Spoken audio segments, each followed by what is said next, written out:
আল্লাহ তাআলা মানুষের অন্তরে আনুগত্য অথবা অবাধ্যতা সৃষ্টি করেন না, বরং যখন বান্দার ইচ্ছা ও ক্রিয়ার সংযোগ হয় তখন তিনি তাদের অন্তরে পয়দা করেন।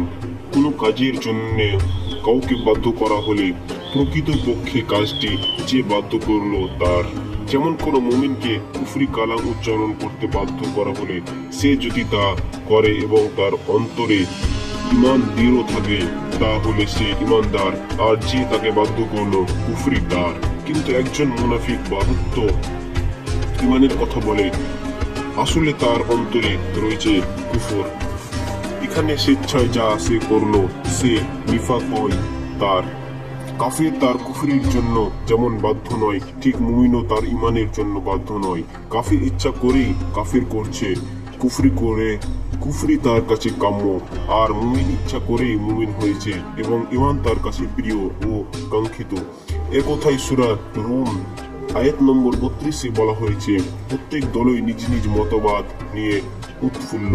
আল্লাহ তাআলা মানুষকে ব্যক্তি হিসেবে সৃষ্টি করেছেন, তাকে ঈমান অথবা কুফরি গ্রহণ করার বা বর্জন করার শক্তি দিয়েছেন। সে নিজ ইচ্ছায় কোনো বাধ্যবাধকতা ছাড়াই এর যে কোনো একটি গ্রহণ করতে বা বর্জন করতে সক্ষম।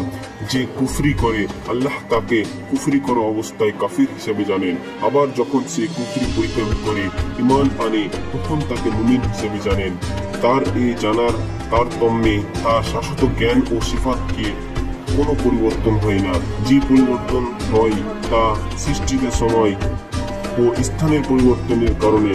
আল্লাহ ইল্ল ও শাশ্বত, তিনি শুধু এই পরিবর্তনেই জানেন তা নয়, তিনি তো জানেন এর জন্য পরিণতি কি হবে, এর হিসাব নিকাশ, আযাব, সওয়াব ইত্যাদি সবকিছু তিনি জানেন।